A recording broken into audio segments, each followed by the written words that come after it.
മോളെ മോളെ മോൻ വിളിച്ചിട്ടെന്താ നീ ഫോൺ എടുക്കാത്തേ?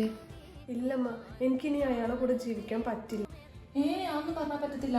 കുടുംബജീവിതം അതൊക്കെ ഉണ്ടാവും, പെണ്ണുങ്ങളൊക്കെ സഹിക്കേണ്ടി വരും. നിന്നെ കെട്ടിച്ചിട്ട ലോണ് പോലും ഇതുവരെ അടച്ചു തീർത്തിട്ടില്ല.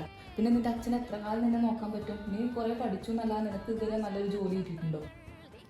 ഇത് കണ്ടോ അമ്മ, ഇവിടെ ഇത് കണ്ടോ? സ്ത്രീധനം കുറഞ്ഞു പോയതിൻ്റെ പേരിൽ എനിക്ക് കിട്ടിയ സമ്മാനങ്ങളാണ്. ഇത് മാത്രമല്ല, എൻ്റെ ദേഹത്ത് ഇത് കാണിക്കാൻ പറ്റാത്ത അത്ര പാടുകളുണ്ട്. സ്ത്രീധനം കുറഞ്ഞു പോയതിൻ്റെ പേരിലാണെങ്കിൽ അച്ഛനും അമ്മയോട് വന്ന് സംസാരിക്കാം. മോളെ മോളെ അമ്മ നാട്ടുകാരും വീട്ടുകാരും എന്ത് വിചാരിക്കുന്നു എഴുതിയിട്ടാണ് മോളോട് നേരത്തെ പോകാൻ പറഞ്ഞത്. ഞാൻ നോക്കണ്ട, മോക്ക് എന്തെങ്കിലും പറ്റിക്കഴിഞ്ഞാൽ നാട്ടുകാരെന്നെ അമ്മേനെ കുറ്റം പറയത്തില്ലേ? ഞങ്ങളായിട്ട് മോളെ കഴുത്തിലണിഞ്ഞെന്ന് കുടിക്കും, ഞങ്ങളായിട്ട് തന്നെ പൊട്ടിച്ചേരാം. നീ അത്യാവശ്യം പഠിച്ചിട്ടില്ലേ? നിനക്ക് എന്തെങ്കിലുമൊക്കെ ജോലി കിട്ടും. മോളിന്ന് സന്തോഷമായിട്ടിരിക്കുന്ന കാണാൻ അമ്മയ്ക്ക് ഇഷ്ടം. മോള് പോകണ്ട.